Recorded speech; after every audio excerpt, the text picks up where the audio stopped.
បងប្អូនទាំងអស់គ្នាថ្ងៃនេះមុខម្ហូបមួយមុខដែលនាងខ្ញុំបើកទូរស័ព្ទទៅឃើញតំណងក៏សាររបងធ្វើដើម្បីដឹងថាវាមានរសជាតិឆ្ងាញ់ឆ្ងាញ់មុខម្ហូបហ្នឹងបងប្អូនវាជារៀងតែលក់ដែរទេគ្រឿងផ្សំរបស់វាមានត្រីខហើយជាមួយនឹងបន្លែមួយចំនួនដែរនាងខ្ញុំកំពុងតែលាងដូចដែលបងប្អូនបានឃើញហ្នឹងអញ្ចឹងបងប្អូនដំបូងនាងខ្ញុំធ្វើការហាន់ខ្ទឹមហ្នឹងដើម្បីយកខ្ទឹមទៅដុតឲ្យវាមានរសជាតិឈ្ងុយដាក់ជាមួយនឹងគ្រឿងផ្សំរបស់យើងណាបងប្អូនបន្ទាប់ពីហាន់ហើយនាងខ្ញុំយកប្រេងឆាយកមកដាក់ពីលើបន្តិចហើយជាមួយនឹងអំបិលរបស់យើងណាបងប្អូនតែនៅក្នុងវីដេអូគេដាក់ប្រេងអូលីវទេនាងខ្ញុំមានប្រេងអូលីវខ្ញុំដាក់ប្រេងឆាជំនួសហើយក៏ខ្ចប់ជាមួយនឹងក្តារអាលុយមីញ៉ូមដើម្បីយកទៅដុត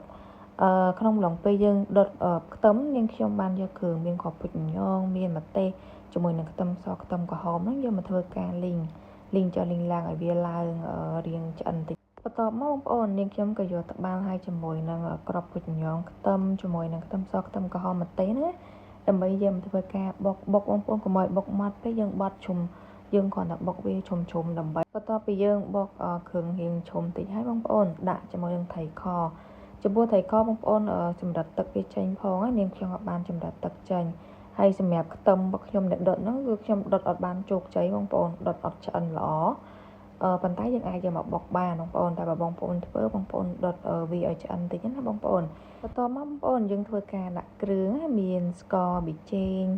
យើងមានរ៉ូឌីជាមួយនឹងទឹកត្រីរបស់យើងណាបងប្អូនទឹកត្រីយើងដាក់មកល្មមជាមួយនឹងគ្រឿងហើយនឹងត្រីខរបស់យើងណាហើយយើងក៏ធ្វើការជ្រុំចោះជ្រុំឡើងតែយើងកុំជ្រុំឲ្យវាម៉ត់កុំបុកឲ្យម៉ត់បងប្អូនគ្រាន់តែយកស្លាបព្រាកូរចុះកូរឡើងទៅហើយបន្តមកទៀតបងប្អូនយើងមានក្រូចឆ្មាដាក់ក្រូចឆ្មាចូលទៅបងប្អូនដើម្បីឲ្យមានរសជាតិវាជូរប្រៃផ្អែមតិចឡំមកបងប្អូននិយាយទៅរសជាតិវាច្រៀងតែទឹកគ្រឿងដែរសម្រាប់មុខម្ហូបមួយមុខនេះបងប្អូនទាំងអស់គ្នាអញ្ចឹងយើងក៏ធ្វើការដាក់ជាមួយនឹងជីហើយជីរបស់យើងគឺយើងមានជីនឹងវងជាមួយនឹងជីវ៉ាន់ស៊ុយដើម្បីឲ្យវាមានរសជាតិកាន់តែឈ្ងុយហើយក៏លើកសម្រស់ជាមួយនឹងមុខម្ហូបរបស់យើងដែរចុងក្រោយគឺយើងដាក់ជាមួយនឹងម្ទេសម៉ដ្ឋណាបងប្អូនដើម្បីបន្ថែមរសជាតិរបស់វាឲ្យកាន់តែហឹរឆ្ងាញ់ហើយមុខម្ហូបរបស់យើងថ្ងៃហ្នឹងគឺបានចប់ត្រឹមហ្នឹងអរគុណបងប្អូនទាំងអស់គ្នា